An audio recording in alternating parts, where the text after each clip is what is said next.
Cordial saludo, mi nombre es Lizeth Salazar Muñetón, estudiante del curso Metodología de la Investigación de la UNAR. Agradezco su disposición para la realización de esta entrevista. En este momento nos encontramos con el doctor Luis Fernando Becerra Gamboa, abogado penalista, docente universitario en la Universidad de la Gran Colombia y Universidad Sergio Arboleda. A continuación haré algunas preguntas que me ayudarán a comprender algunos elementos del proceso de investigación de campo. Muy buenas tardes, Lizeth. Es un placer estar contigo y poder contarle a tu audiencia cuáles han sido las actividades realizadas y el por qué el realizar las investigaciones que debe hacerse en cada área de las diferentes materias del derecho que hacen parte de nuestra actividad diaria. Bueno, entonces la primera pregunta sería, ¿cómo y por qué llegó usted a ser investigador? Muchas gracias. Dentro de nuestra actividad, que es la de defender a los ciudadanos que por alguna razón considera la Fiscalía General de la Nación como ente acusador, ha transgredido la ley, pues desde luego se requiere que la defensa técnica realice una serie de investigaciones para primero entrar a demostrar la completa genialidad de esos ciudadanos que aparentemente transgreden la ley o para proporcionarles una defensa técnica. Por ello, nosotros estamos rodeados de un grupo de investigadores que nos permite llevar al convencimiento del juez, más allá de toda duda razonable, dentro de las diferentes audiencias que se realizan dentro del proceso penal acusatorio, y para ello se requiere que se haga una investigación concienzuda, científica, muy bien fundamentada, porque de esa manera es que nosotros vamos a demostrar la existencia de un hecho y la responsabilidad material que se deriva de ese hecho que se le indilga a ese ciudadano. Por eso es tan importante, entonces realizar una muy buena investigación para poder tener todos los elementos materiales probatorios, evidencia física e información legalmente obtenida para concretar el caso. Pero adicionalmente, desde el punto de vista del área docente, que también donde me desempeño en las diferentes universidades, pues se requiere de un trabajo de investigación, se requiere que nosotros como científicos en el área del derecho estemos en una permanente búsqueda para lograr la mejor forma de llegar a la verdad, para desarrollar de la mejor forma también esas técnicas que nos permitan tener una versatilidad en la materia. Como ustedes pueden ver, entonces la investigación se hace necesaria en todas las áreas donde nos desarrollamos, específicamente en lo que tiene que ver con el derecho penal. Los estudiantes entonces, a través de esa investigación, pueden lograr distintas fases del conocimiento y pueden también llegar a manejar de manera correcta las diferentes áreas que se requieren para entregarle a la sociedad un mejor desarrollo en la actividad que nosotros realizamos diariamente. Listo. ¿Cuáles son las habilidades y competencias que considera usted desarrolla un profesional que investiga? Pues son innumerables las habilidades. El que tiene el conocimiento tiene el manejo de la información. Quien desconoce no puede hablar, no puede afirmar, no puede negar y mucho menos proponer. De tal manera que si tú haces una muy buena investigación, en realidad vas a conocer todos los tópicos de las áreas del conocimiento en la que tú estás adentrándote y con ello vas a poder manejar y dominar el tema, teniendo con ello ventajas sobre las personas que desconocen. En la investigación vas a tener el dominio del tema y al tener el dominio del tema te vas a poder desenvolver muy fácilmente dentro de las diferentes áreas del conocimiento. Por eso al tener una investigación bien realizada, pues tú sabes en qué áreas no meterte, qué temas no tratar o qué temas sí tratar para obtener ventajas sobre tu opositor. De tal manera que si tú haces una muy buena investigación, pues las habilidades y las ventajas que vas a tener sobre las personas que no la realizan van a ser incalculables. Ok, doctor. ¿Cuál es el área o los temas en lo que usted ha investigado? Bueno, hay muchos temas que se han investigado, pero principalmente el país me conoce porque yo soy el abogado de Samuel Moreno Rojas, el exalcalde de Bogotá, de tal manera que es uno de los procesos más sonados que ha tenido el país, pero aparte de ese proceso también fui el abogado de Marta Leal, la subdirectora del DAS, donde también estuve como defensor en los casos de las chuzadas del DAS que fue tan renombrado. También abogado del coronel Mejía en las masacres de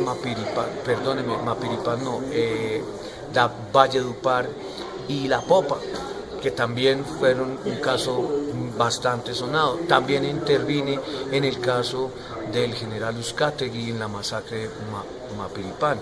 Como ven, son procesos de alta connotación nacional y donde se ha requerido desde luego hacer unas investigaciones exhaustivas para entrar a determinar la inexistencia de los delitos que se le enrostraban a cada uno de mis prohijados.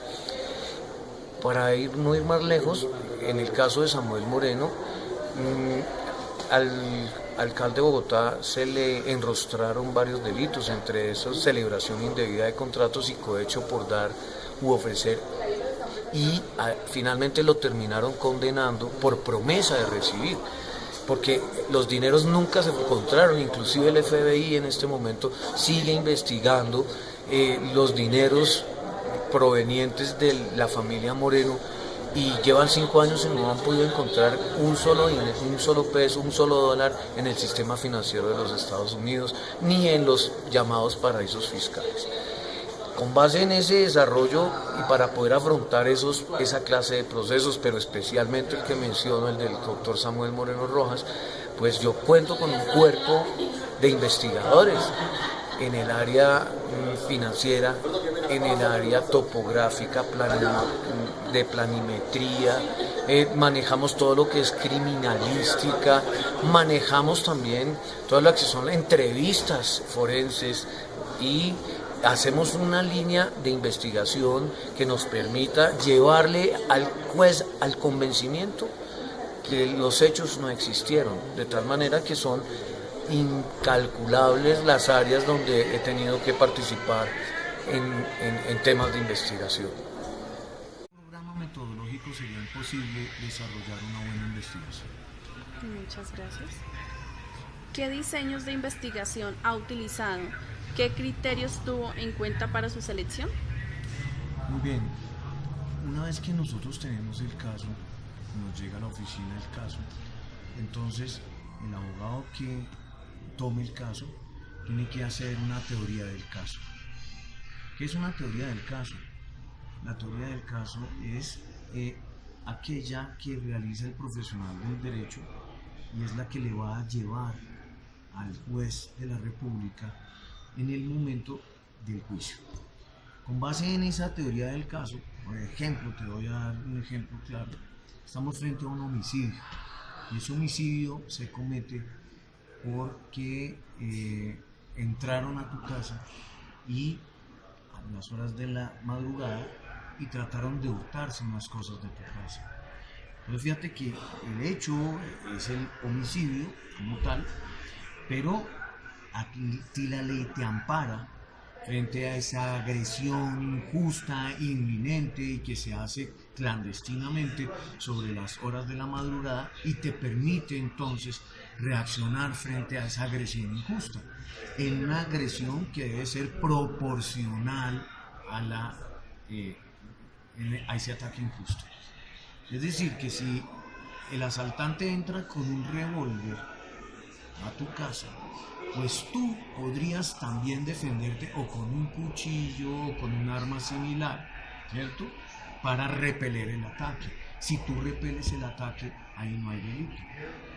Si se viola el bien jurídico tutelado de la vida, claro, tenemos una vida perdida. Pero como la agresión es injusta, es actual, es inminente y sobre todo clandestina, la ley te faculta para que reacciones y puedas reaccionar y evitar la pérdida o de tu vida o de tus bienes. Y eso sería un homicidio con justa causa, es decir, utilizando la legítima defensa.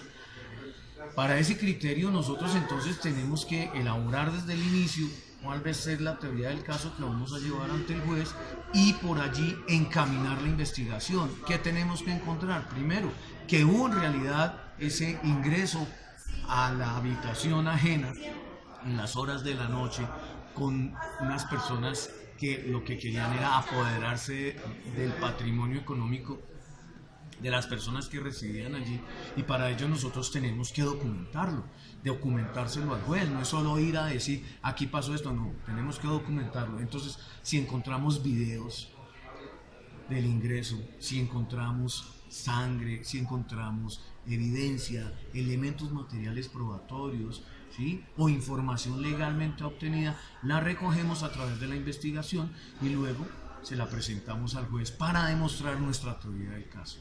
Esa es la manera como trabajamos nosotros. Si tuviera que iniciar una investigación relacionada con el desarrollo humano sostenible, ¿qué problemática en general le interesaría?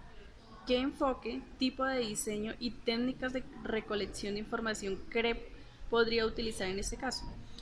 Bueno, excelente pregunta. Creo que es la mejor que me han hecho en la tarde de hoy. Y eso te lo puedo resumir de la siguiente forma. En este momento Colombia está en un proceso muy importante que es el proceso de posconflicto. Se firmó la paz, todavía no se cree mucho en el tema, y para poder consolidar esa paz nosotros tenemos que tratar de llegar a realizar otro tipo de labores que garanticen esa paz. ¿Y cómo lo podríamos hacer? Si hay regiones que son absolutamente golpeadas con el tema del narcotráfico, de la guerrilla, del paramilitarismo, regiones que no tienen ninguna otra opción que dedicarse a la coca, a producir droga, a cocinar esa droga, porque no tienen opciones de cambios de cultivos ni ningún otro tipo de posibilidad para salir de precisamente esa problemática. A mí sí me gustaría mucho trabajar en los próximos 10 años en esa sostenibilidad del proyecto de paz. ¿Y cómo se hace? Pues a través de poder identificar en las diferentes zonas cuál es la problemática de cada región. Para irnos a un tema concreto, vamos por ejemplo a la región de Arauca. En Arauca tenemos un problema muy serio donde casi no hay presencia estatal, donde los grupos paramilitares, los grupos guerrilleros y el narcotráfico mismo se apoderan de la zona, donde ahí en este momento hemos aumentado el cultivo de una manera inesperada que jamás se había dado en la historia de Colombia, que se ha triplicado los cultivos de coca en el país. Y ahí nosotros tenemos que identificar cuál es el problema. ¿Y cuál es el problema? El problema es que no hay salud, no hay educación, no hay oportunidades para que las gentes cambien su actividad y que la única opción que tienen es seguir raspando coca y produciendo coca. El Estado en este momento tiene que hacer inversión social en educación, en salud, en recreación, en posibilidades para ese tipo de personas, para que haya cambios de cultivos, para que se les garantice, por ejemplo, que yo voy a dejar de sembrar coca y voy a cultivar cacao. Pero yo qué hago con ese cacao si no tengo la manera ni de comercializarlo ni tampoco de industrializarlo, de tal manera que ahí termina la cadena y ahí nosotros jamás podríamos salir del ciclo, de tal manera que los retos del país son enormes. Ese es un desarrollo sostenible y si lo miramos desde el punto de vista humano, pues es mucho más interesante, porque no olvidemos que la población joven de este país, niños menores de 15 años, están involucrados en el tema de posconflicto. ¿Y qué oportunidades tienen esos menores cuando lo único que encuentran es a su papá raspando coca o procesando coca? Y esa es la única posibilidad que tienen. Entonces el reto grande, que no es solamente el gobierno, sino también nosotros, los que estamos en la academia, los que estamos en las universidades, los que hacemos país, tenemos que entrar a concientizarnos y buscar la manera de tener un proyecto sostenible.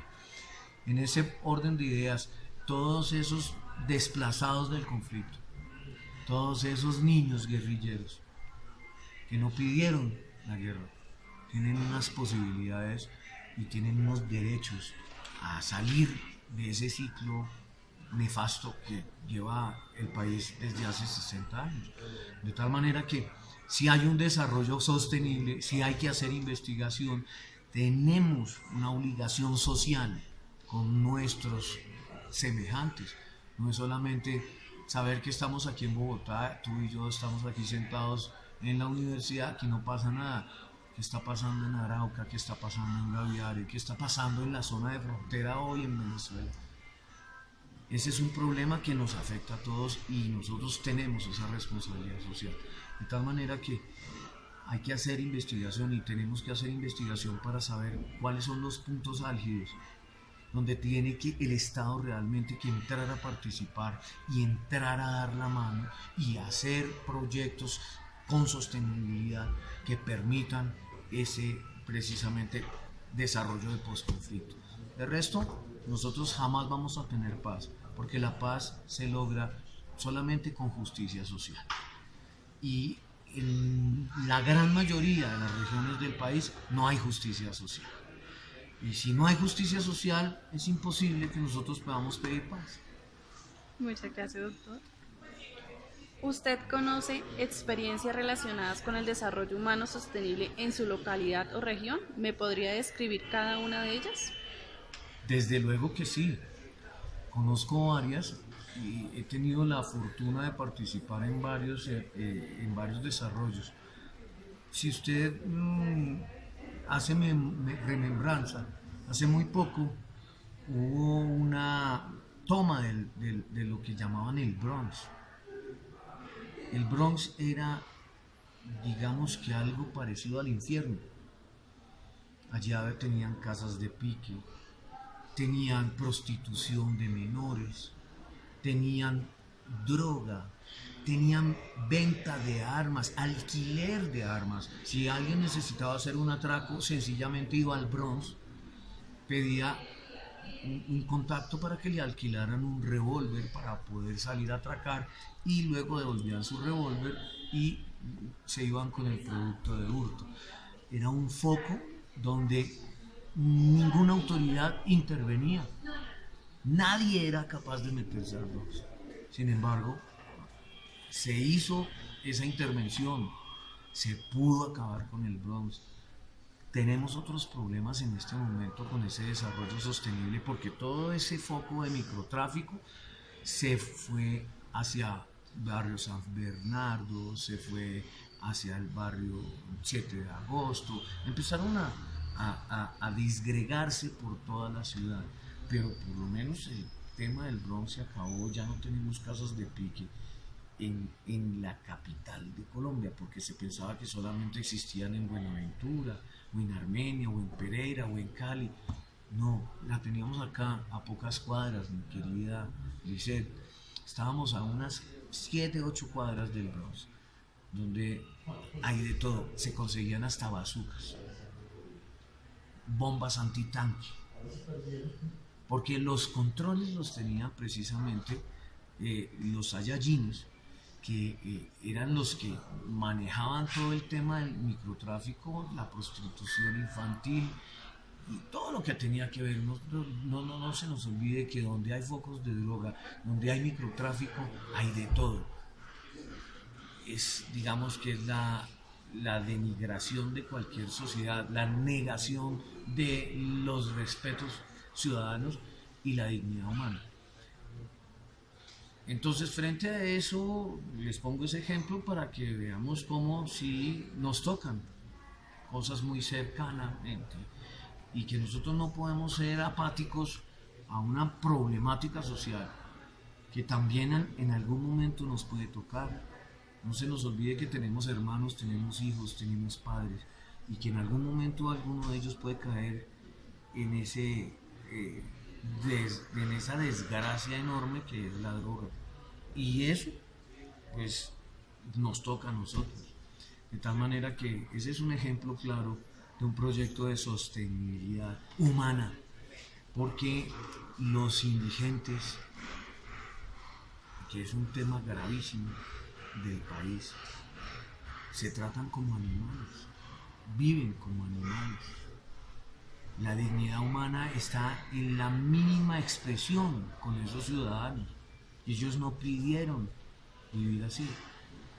Tienen un problema que el Estado tiene que solucionar, que tiene que corregir y que tiene que intervenir, porque ellos ni siquiera tienen la decisión de poder salir, porque son enfermos, tienen una dependencia, y así lo ha dicho la Corte Constitucional en muchas de sus sentencias.